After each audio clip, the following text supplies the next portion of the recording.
So if the buyer is going to give you this prime piece of real estate, you need to be able to convince the buyer that you'll be able to outperform whatever product you're replacing on the shelf. Because unfortunately, these shelves aren't getting bigger. These stores are not getting bigger. If anything, the plant-based fixture is rationalizing and is getting smaller. So you really need to be able to justify why you should be on the shelf, the point of difference that you have compared to the other brands.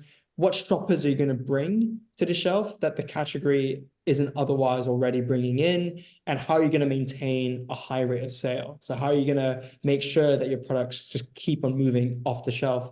Because that's how these retailers make their money. We see ourselves as really trying to create a new sort of subcategory within plant-based of this sort of more whole food protein, and doing that alongside, tofu and all, great products like that. But in doing that, we really had to earn the trust of these buyers, that we understood what the demand was, what our customers were looking for. And so we've done so much research over the years of how we can do that, and also how we can get people to adopt tempeh as this new food that a lot of people haven't heard of. So I think that was really key as well. Hi there, I've got some great guests coming up in the pipeline, so do please subscribe so you don't miss out. Now back to the show. Hi there and welcome to Plant CEO. In today's episode, I'd like to welcome Elin Roberts, the co-founder and CMO, and Chris Kong, the co-founder and CEO of Better Nature Tempeh. How are you both doing? Well, thank you. Yeah, very well. Thanks for having us. Yeah, lovely to meet you. Great to meet you too. Where are you dialing in today from? From Nine Elms in London, so near Vauxhall. At a food exchange where there's some other plant-based companies there with you. Exactly. Yeah, we're among great company like Tyndall, Manilife, Oggs, so many great companies. Perfect. So do you get to share notes with them now and again, I guess? Yeah, every now and again. Just the other week, we were invited to have dinner together at Mission Kitchen, which is like a co-working sort of kitchen space just downstairs. So yeah, sometimes we get to hang out, share notes, have a chat. We had lunch with Oggs the other day. We had lunch with the Oggs, yeah. All the teams. Did they feed you lots of cake? Yes. Yeah. We brought tempeh for lunch and then they had the cake for dessert. So it was perfect. It was amazing. Nice little exchange there going on. Exactly. Yeah. Great. So what inspired you to create Better Nature Tempeh, and what were some of the challenges that you faced along the way? Yeah, the story, I guess, for me, started when I was at university. So Ellen and I, we both went to uni together. I was doing, a biochemistry degree. Ellen studied psychology. And, I guess the notion or the idea of being vegetarian, let alone vegan, never ever crossed my mind prior to uni. But when I was there under Ellen's influence, I started thinking a lot more about where my protein was coming from. But I've always been quite athletic. So at school, I was a rower. When I started at uni, I picked up boxing. So for me, having a stable source of high quality protein was really important. And served as I guess the main feature of whatever meal I was having. So back in the day, I was eating a lot of chicken breast. As a result, I wanted something that was high in protein and something that I could really use in all sorts of different dishes, something that was really easy, versatile, didn't have to really think twice about it. But when Ellen, I guess, inspired me to start thinking more about, where does this chicken come from? How was it raised and slaughtered, et cetera, the impact it was not only having on the environment, but also, I guess, the ethical conundrum of consuming animal-based proteins, of course, the health considerations as well. I started thinking, okay, if I'm going to take chicken out of my diet, what can I replace it with instead? And going to supermarket shelves at that time, there really wasn't a go-to source of plant-based protein that I felt that I could really adopt as a staple. At one end of the spectrum, and I know things have changed a lot now. And to put this into perspective or into context, this was around 2016, 2017 time. And I know the market has evolved, but largely still, plant-based products fall into two camps. You've either got your meat alternatives, or you've got your more all-natural, more whole foods proteins, like tofu and falafel. Meat alternatives, they're great, they taste great, super easy to cook, but they weren't products that I felt comfortable eating on a daily basis. whether it's because they have really long ingredients lists.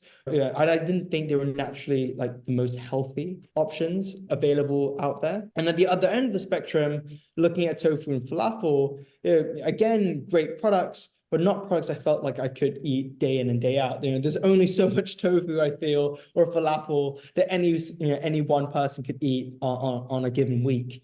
So I was really on the hunt, and I was desperate really for this source of go-to plant-based protein that I could eat day in and day out. And that's when I met Driando. So Driando is another co-founder. He's our CTO. And he grew up in Indonesia, where tempeh comes from. And he's been eating tempeh since he was literally a newborn baby. It's like he was fed tempeh as his weaning food. And he did his PhD in food science in the US. But he comes from a family of food scientists. So his mother's a food scientist, the grandfather's a food scientist, and they're all just equally obsessed about tempeh.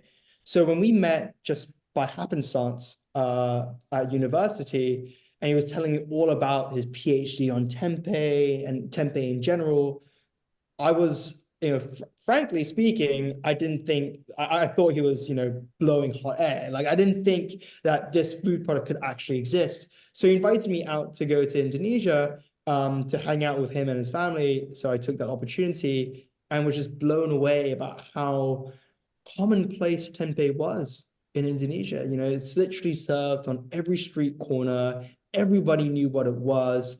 And when I came back to the UK, I just could not believe that a food product that is so widely consumed as a staple for almost 300 million people in Indonesia had no resonance whatsoever in the UK. And I saw that as a huge opportunity, right? To be able to introduce this amazing food product, which had been around for hundreds of years, to the UK consumer who so desperately needs a healthy, nutritious source of protein that's also sustainable, right? So when that all sort of came together, I literally just graduated from university at the time. The first person I called up was Elin, who had a couple of years of marketing experience under her belt at that time, to really, to join us on this crazy adventure. Indeed. Yeah, I remember Chris telling me about tempeh, and I'd had tempeh once before, but I think I'd had like the canned version, which is very soft. And I, to be honest, wasn't a very big fan, which I find so funny now. So when Chris was telling me, and he was like, oh, this food is incredible. Like, you have to try it. Like, honestly, his energy was unbelievable. I was like, okay, Chris. Like, Chris is a very enthusiastic person. I don't know if you've been able to tell. So I was a bit like, okay, yeah, sure. And then I went and actually had properly cooked tempeh, and I was like, oh my gosh, this is incredible. So yeah, and then we were like, we have to do something about it. And yeah, we were lucky to find, then Fabio joined on the journey as well. So Fabio had been traveling around Indonesia. His background's in nutrition, and he also fell in love with tempeh. He just couldn't believe that a food so nutritious could also be so delicious, could be so accessible. And he was like, why are people not eating this across the world? So then he reached out to Driando, because Driando sort of, if you Google tempeh, he's all over that. So he looked him up, reached out to him, and then, yeah, we kind of thought, actually, we had very sort of complementary skill sets, didn't we? And we all sort of were joined together by a passion to bring tempeh into the mainstream. And then that was, gosh, was it like 4.5 years ago now? Yeah, something like that. Like, yeah, sort of early 2019. Yeah, early to mid 2019. Great story. And just thinking back when you both met at Oxford, right, uni, Elin, what was your own journey in going plant-based? I first went vegetarian when I was 15. So it was actually inspired by a documentary about fish in when I watched in geography class. Well, basically about sort of the seas, but overfishing essentially, and what that was doing to seas and oceans across the world, and the devastating impact of that. So I bizarrely kind of went home that day and told my mum that I'm not eating fish anymore, and I think she was quite confused, because I don't think many people do it that way around, but I decided. And then from that, I started looking more into like meat, and I was like, oh, I don't feel comfortable about this either. So then I decided to go veggie, and actually did it with my sister, who's a couple of years older than me. She decided to join me. And then a few years later, so 3 years later, I was 18, my sister went vegan. She looked more into sort of dairy and eggs and was just like, oh, this doesn't sit comfortably with me in terms of ethics, but also she was looking into the health side of things. And so she told me all about it, and I was like, okay, I'll go vegan with you. So we kind of helped each other out with some big life changes. And then, yeah, haven't looked back since. So that was 10 years ago now. Wow. Yeah. That's amazing. 10 years ago. Yeah. I mean, it's fascinating when you sort of put the time back of like, how was the world then, especially in retail and buying stuff that's more convenient to buy? Do you remember what the documentary was that you watched when you were No, I 15? really don't. I think it was just quite like a generic sort of overfishing one. And I don't think my geography teacher probably thought that it was going to have quite the impact on me, at least, that it did. I think it was more just learning more about the oceans. And no, I don't actually remember the specific one. Yeah. So then when you met Chris, how did you go about convincing him to switch as well? And what was his normal thing of saying no? Did he debate it with you? Obviously, there's some videos at the moment I think I shared with you on the vegan debate at Oxford. But what was his pushback initially? I don't really remember, to be honest. I don't always think he was open to learning. I think he was I think he was curious for quite a while. And then I would say it took a long time for you to actually make the change, right? But I think you were curious for a long time. And I think you joined uni being very passionate about the environment, right? So I think that was like, the interest was there. I think it was just so foreign to you. You were like, I could not imagine doing that, right? Yeah, I mean, I went to an all-boys boarding school, for example. Like, no one was vegan or vegetarian, right? Like, literally nobody. I mean, unless perhaps for like some religious reason, right? But I didn't know a single vegan or vegetarian growing up. And, before I went to boarding school, I was born in Hong Kong, and I lived there for 13 years. And again, the whole idea of being a vegan and vegetarian is completely foreign to Hong Kongers, very much foreign in China as well. So yeah, when I came to university, I think I was just open to experiencing new things. I was open to meeting new people. I didn't want to just hang around stuck up posh boys, any longer. I wanted to sort of experience, new cultures, new ideas. So I think I was very receptive, and I think it started more with, okay, I kind of get it, but I still don't want to lose out on eating meat. What are these simple swaps that I could make in order to at least somewhat reduce my meat consumption? So I think first it started off breakfast, because my breakfast was normally like granola or porridge, or maybe even sometimes sausages and eggs, quite heavy stuff, at least for like typical English breakfast. And I was like, what if I just had veggie sausages instead? And I think we were very fortunate to have gone to a college. So we both went to Brasenose, that were very open to trying out new foods. You think that?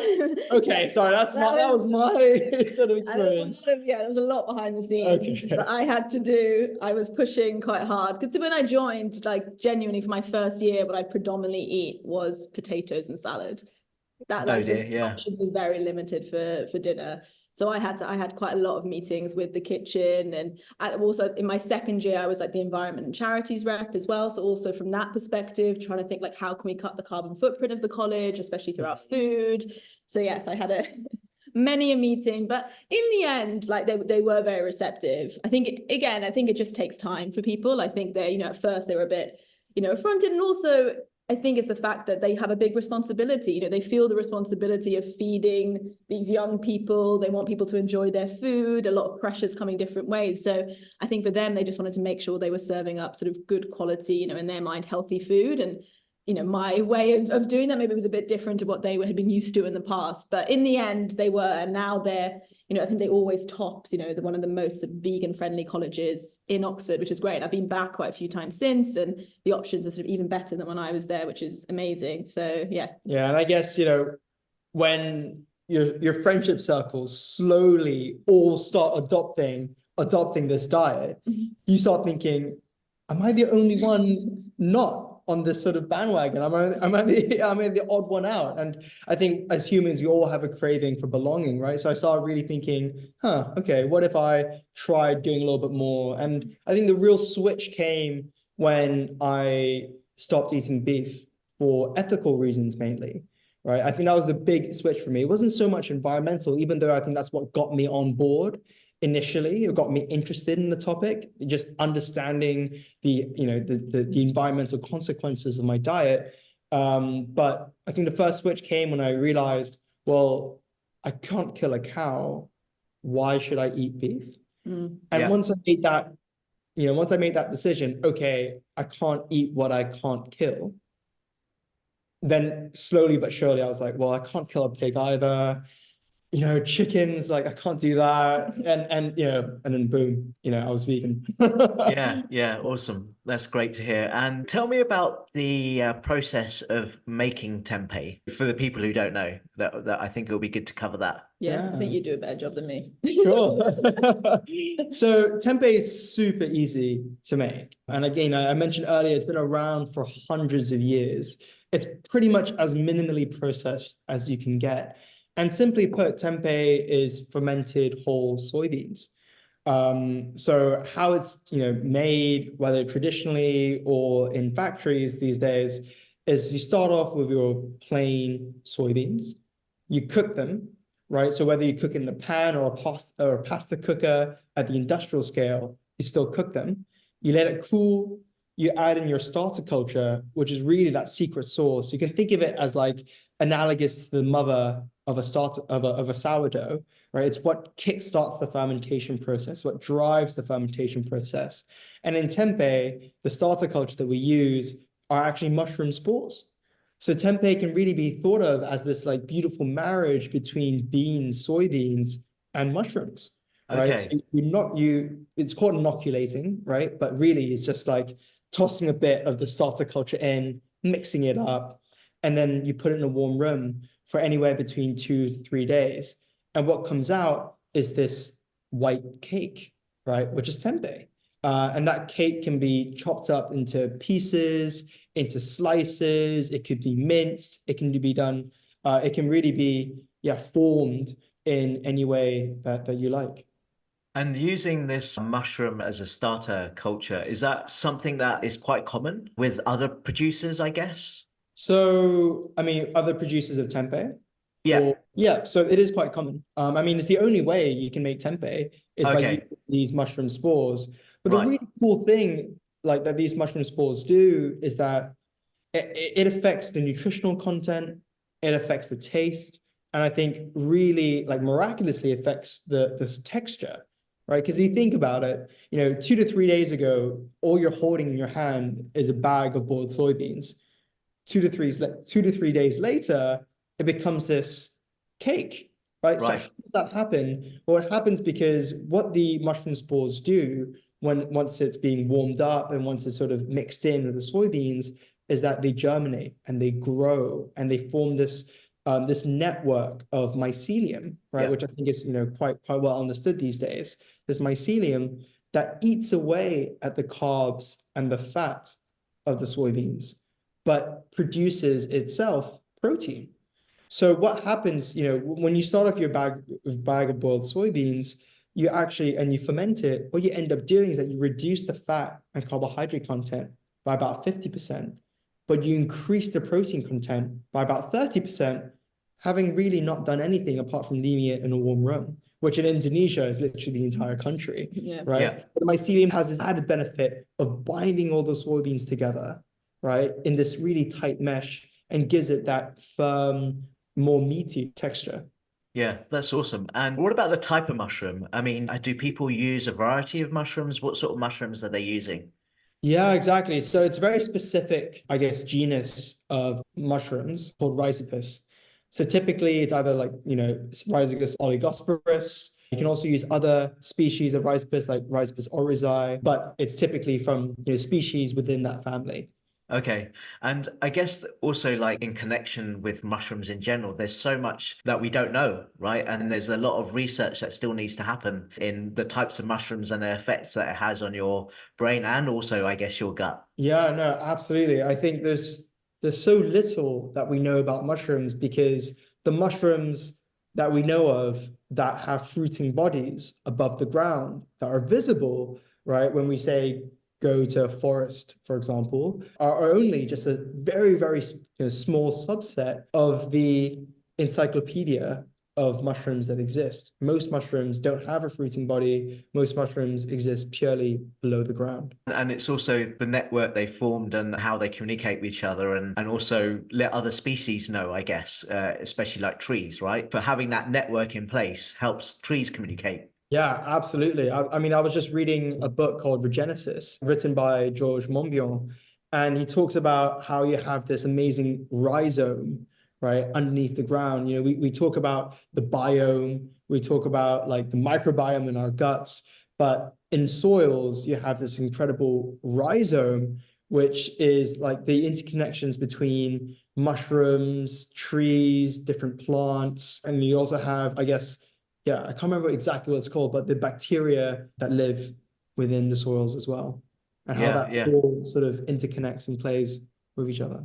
So that's cool. right. Yeah, and then I guess the other topic, big topic, is around psychedelics and also the effects that it could help people with mental health issues as well. Yeah.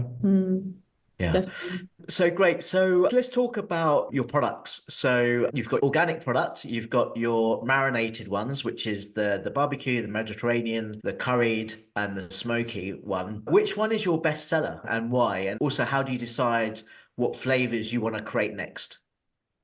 Yeah, sure. So our bestseller is our plain organic, which actually came as a surprise to us. I think we thought that it would be more of the flavored options. We thought, okay, a lot of people don't know what tempeh is, so they'll want something that's sort of pre-cut, pre-seasoned, ready to go. But actually what we sort of found is quite similar to what Chris was saying earlier about his own journey with tempeh, is that people are really looking for that staple. They're looking for something that they can buy, put in their fridge. It's got a great shelf life because we pasteurize our tempeh just to keep it safe. How long does it last, by the way? So from production, it's about 240 days. Oh, wow. Yeah. So on average, people are buying it, it will have about 6 months of shelf life. It doesn't necessarily need to be placed in the fridge or It because does need to be in the fridge. oh, okay. And Yeah. it's because it's vacuum sealed as well, right? Exactly. Yeah. Yeah. It does need to be in the fridge. But what we're finding is that people are sort of buying quite a few, stocking them in the fridge. And then when they want to have a stir fry using it, when they want to have a pasta using it, if they want to, grate it into their bolognese, they're using it. And actually people are kind of really liking that versatility of the plain block. And that's something that, we want to showcase even more of all the things you can do with it, because it is genuinely amazing. I shared on LinkedIn the other day that I made a tempeh smoothie. Yeah. It was so good and like super high in protein, high in fiber, and like genuinely just tasted great. So it's amazing what you can do with tempeh. So I guess for us, in terms of like future products, it's about how we can make it easier for people to use tempeh, but also maintain that versatility. So for us, looking at sort of more lightly seasoned products, but still maybe in pieces or in chunks or whatever. So they kind of know it's straight, it can go straight in the pan, straight in the wok, straight in the air fryer, whatever they like. And then they can add whatever flavor they want. Because also what we find is that because tempeh is an Asian food, or Indonesian food, sometimes people think, oh, it can just be used in Asian dishes. And that's something that we really want to kind of push against, because it's just not true. Obviously, you can use it in anything. It takes on the flavor of whatever you cook it in. And so we've actually found that people responded really well to that. We've got, as you say, our Mediterranean pieces, and they're the second most popular product. And people love it because they can put it in their pasta, put it in a salad, put it in a wrap, whatever you want. So yeah, for us, it's about how we can really create those healthy, versatile protein staples using tempeh.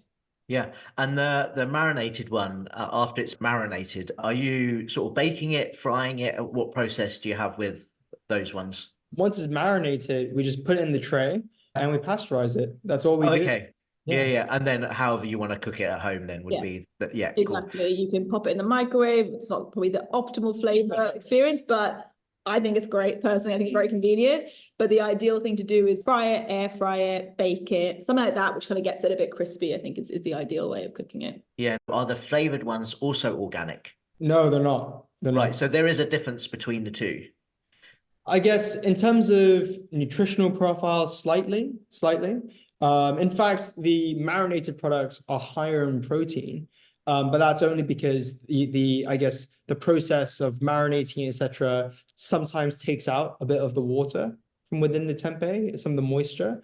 But in terms of taste, right? If you take out the marinades, of course, like it's Yeah. identical. Oh, so the taste is the same, even if you take out the, yeah, I Yeah. guess it's just how it's been produced then and the soil that was in. And, sometimes that has limitations on scale, I guess. Our mission is to get 100 million people eating tempeh. So 100 million new people eating tempeh by 2030. And we feel that the only way we can do that is by making tempeh as accessible as possible. If we were to use organic soybeans for our marinated products, they'd be way too expensive, and they'd be priced out of many people's shopping baskets, which we think would be a great shame because it could be a way to capture audiences that don't know what tempeh is, but are looking for this convenient, healthy, nutritious, sort of protein to add to the dishes. So yeah, we made the decision to go make those marinated products non-organic in order to drive the prices down, to make tempeh far more accessible.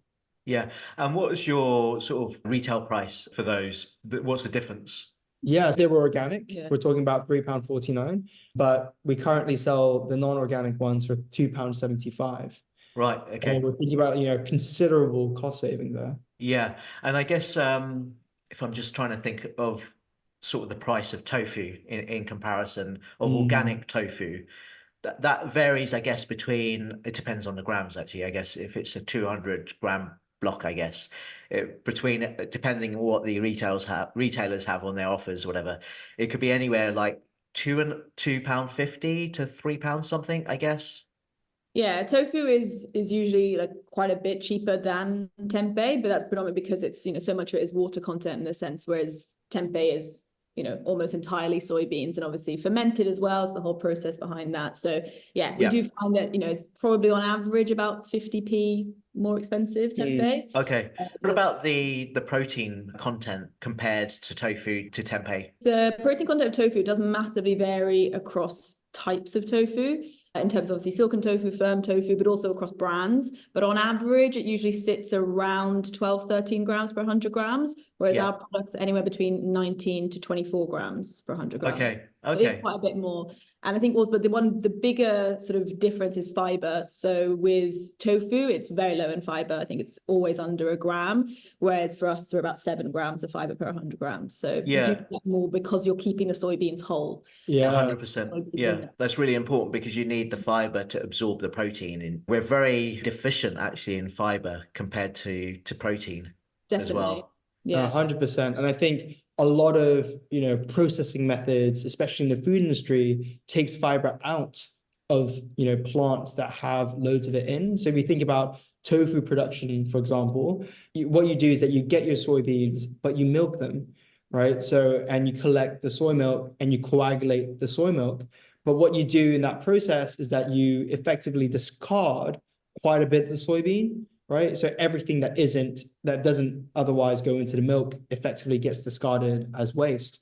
But in tempeh, because we ferment the whole bean, all the nutrients that are otherwise in the bean are still present in the final end product. Yeah, great. It's less waste as well. Yeah, exactly. And then that's an important one. You've done really well to get in a number of retailers now. So you're in Lidl, Tesco, Planet Organic, Whole Foods, Rewe in Germany. Exactly. Yeah. Are you working on Aldi? Is that one that you have your targets on? We're not actively sort of pursuing working with the discounters. I guess the arrangement we have a Lidl works really well in our favor because we're only in there for like 1 week a quarter, effectively. But in that 1 week, we get to reach, all approximately 1,000 Lidl stores. Right. And we effectively blast, Lidl customers with our product, which is an amazing way for us to build brand awareness, get people to try tempeh. But in terms of a longer term sales opportunity, we don't think it's the right fit for the brand right now. In terms of pricing, because we have to go at a much lower price point. So we guys basically price there like we do in promotions elsewhere. So that's why we basically see it as a promotion. Essentially. Right. It doesn't work long term at that point. Yeah. So do they normally put it out only when they're obviously do they market it on their, you know, their in-store leaflets that they have when it's coming up in that particular quarter? Do they always have it in, or is it? Because I'm just thinking those consumers, how they know that is going to be in there if they liked it and they always shop there, I guess.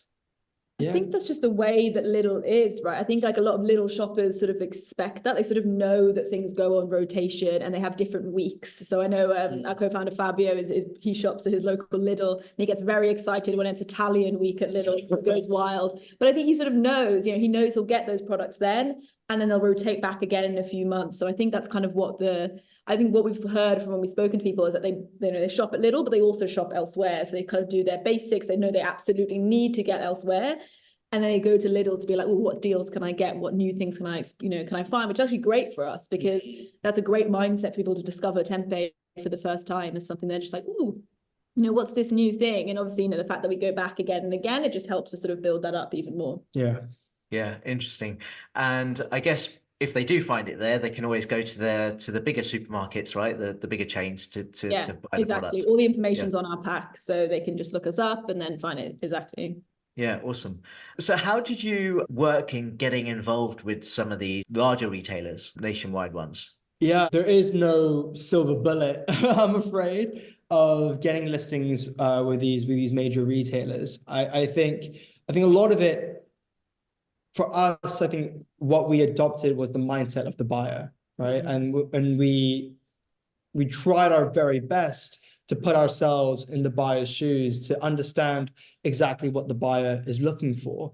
And essentially, if you think about it, right, shelf space in these retailers is effectively real estate, right? And every product sold, the buyer gets paid. So if the buyer is going to give you this prime piece of real estate, you need to be able to convince the buyer that you'll be able to outperform whatever product you're replacing on the shelf. Because unfortunately, these shelves aren't getting bigger. These stores are not getting bigger. If anything, the plant-based fixture is rationalizing and is getting smaller. So you really need to be able to justify why you should be on the shelf, the point of difference that you have compared to the other brands. What shoppers are you going to bring to the shelf that the category isn't otherwise already bringing in? And how are you going to maintain a high rate of sale? So how are you going to make sure that your products just keep on moving off the shelf? Because that's how these retailers make their money. So by putting ourselves in their shoes, what we had to do was effectively help them build confidence in our brand. And one way of doing that is by showcasing wins in other smaller channels, right? So showcasing how we're winning in the independents, how we're winning in food service, how all these amazing brand partnerships that we've got. So by sort of taking on that, I guess, strategy, we started off establishing ourselves in the smaller independent retailers. So, your local mom and pop organic food store. I mean, there are actually about 1,000 of these stores across the UK. So it can be quite a significant market if you could capture all of them. So we started off there. We still actually currently sell through there. But we started off there as a base. We then got into food service. So we got listings secured with Bid Food. We had an amazing partnership with Mindful Chef. And by sort of building all of these small wins and by communicating them to the buyer and by aligning these wins with what the consumer is looking for, and by showcasing that consumers are becoming increasingly interested in these sorts of products, we were able to finally win that listing. Yeah. So I think we over-index quite a lot on like research as well, right? I think being that trusted partner, especially because, if you looked at the fixture 2 or 3 years ago, it was predominantly meat alternatives, right? Like that was really how things looked. And as Chris said, there was a little bit of tofu and falafel, but, it's kind of sidelined in many ways. And so for us, we see ourselves as really trying to create a new sort of subcategory within plant-based of this sort of more whole food protein, and doing that alongside, tofu and all, great products like that, But in doing that, we really had to earn the trust of these buyers, that we understood what the demand was, what our customers were looking for. And so we've done so much research over the years of how we can do that, and also how we can get people to adopt tempeh as this new food that a lot of people haven't heard of. So I think that was really key as well. And Ellen, how would you describe your shoppers as an audience, or have you sort of split your audiences up in some ways? We sort of try not to split them up too much. I think especially as a small brand, we think it's really important to have almost one shopper in our mind. And that doesn't mean, obviously, we don't have just one shopper. We have a variety of shoppers, but we try and sort of bring in what we think are the key things that make someone interested in our product into one person. So we have this sort of target customer called Sasha. There are kind of two key things that make her interested in our product. So she's very health conscious. So we know that people come, they come to the plant-based shelf for a whole variety of reasons. It could be for sustainability, it could be for, animals, it could be for anything. But we know what makes people choose our products over other products at the shelf is health related. We are seen as the sort of healthiest plant-based option, and that's something that is important to us to be single-minded and clear. And also what we're seeing actually is people that wouldn't even consider shopping from plant-based before coming into the category to buy our product because it really fits what they're looking for in terms of there might be someone that's really looking to drive up their protein intake or their fiber intake or whatever, and kind of trying to cut down meat as well. So that's the second criteria, is someone that's looking to add more plants to their diet in general. And that doesn't necessarily mean someone that's cutting meat out, or even, they might even still be eating meat in every meal, but they're trying to add more variety, they're trying to add more plants. And so we find that those are the two main drivers of why people are interested in our products. And if they meet those two criteria, we find time and time again that our proposition is quite compelling to them. So for us, sort of Sasha is someone that is trying to, we kind of internally have this phrase of sort of racking up her health points. So she wants to, she wants to eat well, she wants to go to a yoga class, she wants to go to a fitness class, all about sort of racking up those health points that make her feel good, make her feel like she's looking after herself. But then when she wants to indulge, when she wants to go out and have a burger with friends, or she wants to go on to the pub or whatever, she's happy to do that. It's all about balance. And that's what we find our customers, are not people that want to cut everything out and are really strict, because that's also a very, quite a small subsection of society. And for us, being a mainstream brand is really, really important. We just don't want to go after people that are in a niche. Obviously, we love vegans. We're vegans ourselves, but that's just not going to result in, us creating a mainstream business and also having mainstream impact, which is what's really important to us.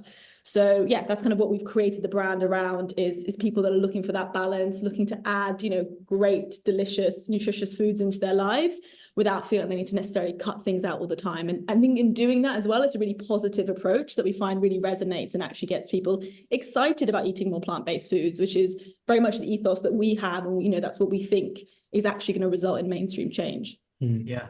And in terms of marketing to Sasha, I guess, how do you go about that as a strategy for you guys? Yeah, there's lots of different things really. But I think for us, trying to embed ourselves as a protein staple in Sasha's life, essentially, is what we try and do. And that's sort of aligned also with sales, that kind of is across the business. But, when we think about how we can do that, that's sort of, working with nutritionists, for example, that are sort of advising people. We do a lot of stuff in PR, we do social, we do brand partnerships, always rooted though in that sort of health consciousness, and also looking for those more sort of simple recipes. Like we're never going to be in a really indulgent recipe by like a top, chef that's, Michelin star. Like that's not our product necessarily. We'd love to see tempeh there. We think it has every right to be there. But, what we always try and think is, what's going to actually make someone pick us out? What's actually going to make someone sort of, tempeh jump out at someone? And it's not going to be for the fact that it's this top culinary product. It's going to be the fact that it's unbelievably healthy and nutritious. And it's also delicious as well. It's going to make it very easy for you to make quick, healthy, delicious, also plant-based meals, or doesn't even have to be plant-based. It could be that you're swapping some animal protein out, having tempeh instead. But just sort of meeting our customer where they're at and where they're making those decisions around where they're consuming healthy proteins, and trying to sort of, get them to know more about tempeh. That's really our key approach when it comes to marketing. Do you both, I guess, personally have your own favorite recipe that you love? I think we both have the same favorite recipe. It's really hard to beat. So it's this amazing traditional Indonesian tempeh recipe called tempeh kecap. And ketchup is like this sweet Indonesian soy sauce, super indulgent. And it's just deep fried tempeh coated in this sweet Indonesian soy sauce with all these amazing aromatics like bay leaves, fried shallots, lemongrass, and garlic, ginger. And it just, it smells and tastes incredible. And you just serve it very simply on a bowl of, freshly steamed white rice. There's really nothing. It's like ironic because obviously what I just said is that tempeh is not seen as especially indulgent. So it's funny because it definitely can be, as you say. Yeah. And it's one of obviously our favorite foods, and I have it, and that's what I think what's so great about it is you can have it in something like that, or you could have it, popped in your air fryer with some, a little bit of soy sauce, ginger and garlic, and then some broccoli and some rice or whatever, and you're ready to go as well. So, you can kind of dial it up and down depending on what you want. But yeah, I agree. That's also my favorite. It's delicious. And do you have that? I know you've got a number of recipes on your website. Do you have that one specifically on your site as well? Yes, Yeah. we do. Yeah, great. So there's one that I really like. I'll send it to you afterwards and I'll add it to the show notes. But it's a lady who runs a show called Rainbow Plant Life. And it's quite similar to the one that you just described, Chris. I think it was kind of like you kind of make it into thin strips and you fry it, shallow fry it, and then you add all the sauce. But I think the sauce is kind of soy sauce, but they also use ketchup as a sort of a little cheat with, I think, like maple syrup and stuff. But I think it is amazing. And I totally agree with you. One thing that you said earlier, though, Ellen, I think was about shredding it, which I haven't tried yet. Yeah. But that you could put in pasta, bolognese, right? Exactly. You can just grate it and then just add, whatever you would do with a beef mince, I guess, and then cook it, and it just creates this really sort of, it's quite it's really satisfying. And obviously with tempeh, because it's so sort of dense, it's really filling as well. So it's got quite a nice little bite to it, and it absorbs the flavors really well as well. So yeah, I'd highly recommend that. Yeah, so Chris, one thing that you announced on LinkedIn is that you did a marathon in Valencia, and I was super impressed with your time, actually. I've only managed to do half a marathon in my life, but maybe one day I'll do a marathon. But you just did it in over 2.5 hours. How much was that related to the tempeh that you were eating? Yeah, it's difficult to say because, I eat tempeh all the time, and I was eating tempeh way before training for this marathon. I am still eating this tempeh, eating tempeh every single day after this marathon is done. So it's difficult to know exactly what impact it had, but it definitely had some impact. Like undoubtedly, it was my chief source of protein throughout all the months that I was training. It boosted my recovery, so I was able to run, 4 or 5 days in a row.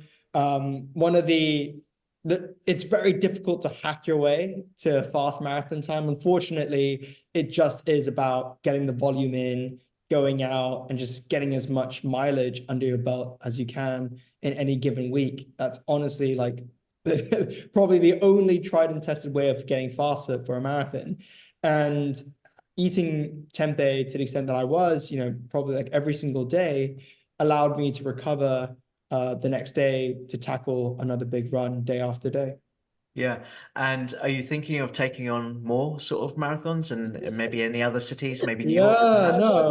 Don't get Chris started. London. I mean, I'm hooked. So Valencia last year was my 10th or 11th marathon. Oh, wow. Jeez. I didn't know you'd done that I've many. gone a fair few. This year, Right. to London, the London Marathon in April. And I've also signed up to Valencia again in the beginning of December. So well done. excited for those two. Yeah. And are you raising for any charities when you run, or are you doing something like that, or? So I used to raise money for charities, but then when people started seeing that, oh, there goes Chris running another marathon, I felt like it became a little bit disingenuous to ask people to, I guess, fund me to do something that I just love and would have done anyway with or without the fundraise. So no, unfortunately, I'm not fundraising for these couple of marathons, but as a business, we do donate 1% of all of our revenue to supporting this amazing charity in Indonesia called Yum. And the charity's mission is all about alleviating protein, energy malnutrition. So effectively the lack of protein in the diets of very young children in Indonesia to reduce the rates of stunting. So yeah, I guess Indonesia is the world's third largest country. No, fourth, sorry, right behind the US in terms of population. Yet 21% of Indonesian children are stunted. So stunted from whether that's mentally stunted in their cognitive development or physically stunted in their physical development. So what we're trying to do by working with this charity is to help alleviate that massive, massive issue. And, for us, give back to Indonesia has given us so much. Yeah, that's great. It's also very good that you're doing 1% on the revenue and not 1% on the profit. Mm. So yeah, that's very, I very mean, commendable. So, that's definitely going to be more money potentially, right? I would imagine oh, going to definitely. them. Yeah. I mean, truth be told, we're not yet profitable. So if it were 1% profits, it'd Yeah, be yeah, a exactly. white lie, just be a Yeah, lie. yeah, So yeah. Yeah, for sure. You're also registered as B Corp, which is an amazing thing to have achieved because I think it's quite a process to go through, right? Yes, very excited to be a B Corp, though we can't take too much credit on that, to be honest, because Driando, our co-founder, totally led the process. He smashed it. He was a man on a mission, wasn't he? I think he loved it. He really enjoyed it. And he did such a great job. So obviously we supported in sharing materials, and we had obviously we had to set stuff up, a lot ahead of time to be, to have a kind of business that would be B Corp certified and to get the score that we got, which was 99.7, I believe. So we're very happy with that. But yeah, no, he absolutely smashed it, and we're thrilled to be a B Corp. Great. And what would you say is next now for the company, I guess, in terms of product or innovation, or what you're seeing with where the market's going? I'm completely believe where we'll start to see a lot more companies and people actually focusing on less ingredients, more whole food, plant-based products, or what you call clean label, I guess, as well. Yeah, I guess, for us this year, it's really just doubling down on everything that we know works. So over the last 8 months, we've been through this crazy growth journey. Over the last 8 months, we launched into Tesco. We then launched into Whole Foods. We then launched into Lidl. We then launched into Asda just this month, in January, just last month. So it's been through, the business has been on this massive, massive growth trajectory. And no doubt we have every, faith that it will continue on that trajectory. But we also need to be cognizant, and be completely clear on what is working and how can we continue to make the things that are working work even better. So whether that's in terms of our sales strategy, that comes down to really doubling down on securing greater distribution here in the UK, working more closely with the retail partners that we already are to see if there are any opportunities for further growth within them, whether we can get new products in. From a product development perspective, it's really, we spoke about it earlier, but doubling down on the fact that our consumers are buying tempeh because they see it as a staple. So what other products can we introduce that could make tempeh easier to adopt as a staple? So whether it's like lightly seasoned products, whether it's products in more familiar formats to other protein staples that they may already be consuming or consuming alongside with tempeh. So that's, some really exciting developments there to be announced hopefully soon. And I guess from a marketing perspective, I'll let Elin take it. Yeah, I think our goal this year really is just going more mainstream, as I said earlier. I think what we've done over the last few years is really create that core audience for tempeh, which has been vital. And I think, most people will agree that's what you need to do as you're starting a business, to get those sort of super fans. And we have a very loyal customer base. But now it's about how can we target those lighter buyers? How can we target the people that haven't heard of tempeh before and really encourage them to try it, on the shelf, to make it clear, what is this about? How can they use it? And that's really the focus, as well as I said earlier, meeting people where they're consuming their healthy sort of protein staples, and just, trying to build that awareness around tempeh, and of course us as the leading tempeh brand as well. Brilliant. Awesome. And so, I guess if anybody out there hasn't tried it, please go and try it. And it's fantastic that you've brought it to the mainstream, and we definitely want to see more healthier foods on the market. So well done to you both and the rest of the founders as well. Thank you so much. Thank you so much. So thanks very much for coming on the show, and I'll see you again soon. Absolutely. Thank you. Take care. Bye. Bye. Bye. Bye. Bye.